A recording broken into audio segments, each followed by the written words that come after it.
আমরা এসেছি নড়াইল জেলার কুড়িগ্রামে। এখানে বিশ্ববরেণ্য চিত্রশিল্পী SM সুলতানের বাসভবন এবং সংগ্রহশালা। আপনারা দেখতে পাচ্ছেন তার বাড়ির ভেতরে অনেক ফলজ গাছপালা রয়েছে। গাছে গাছে অনেক পাখি ও কাঠবিড়ালি নির্ভয়ে খেলা করছে। দেখতে পাচ্ছেন ছেলে আমাকে চুপ থাকতে নির্দেশনা দিচ্ছে, কারণ কাছ থেকে পাখি ও কাঠবিড়ালি দেখবে বলে।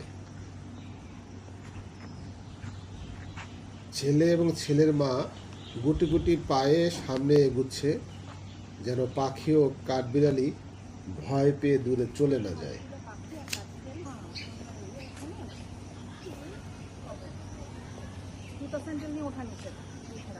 আপনারা দেখছেন আমাদের ঠিক পেছনে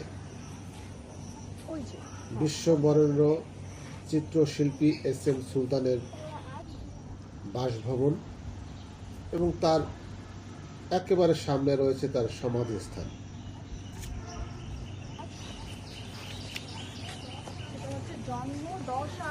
আমাদের এখানে আসার মূল কারণ ছেলের সাথে বিশ্ববরেণ্য চিত্রশিল্পী SM সুলতানের সাথে পরিচয় করিয়ে দেওয়া এবং তার চিত্রকর্ম স্বচক্ষে দেখানোর জন্য তাকে মূলত এখানে নিয়ে আসা হয়েছে।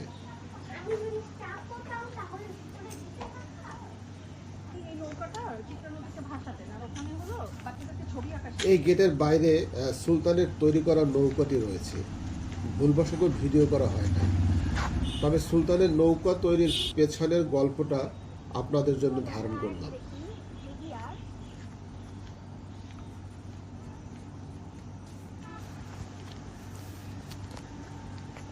এই যে এই দিকটায় আমরা যেদিকে যাচ্ছি, এদিকে রয়েছে বিশ্ববরেণ্য SM সুলতানের চিত্রশালা। আমরা ভিতরে গিয়ে সব চিত্রশিল্প দেখার চেষ্টা করব, কিন্তু আপনাদের দেখাতে পারবো না, কারণ সবাই ভালো থাকবেন, সুস্থ থাকবেন।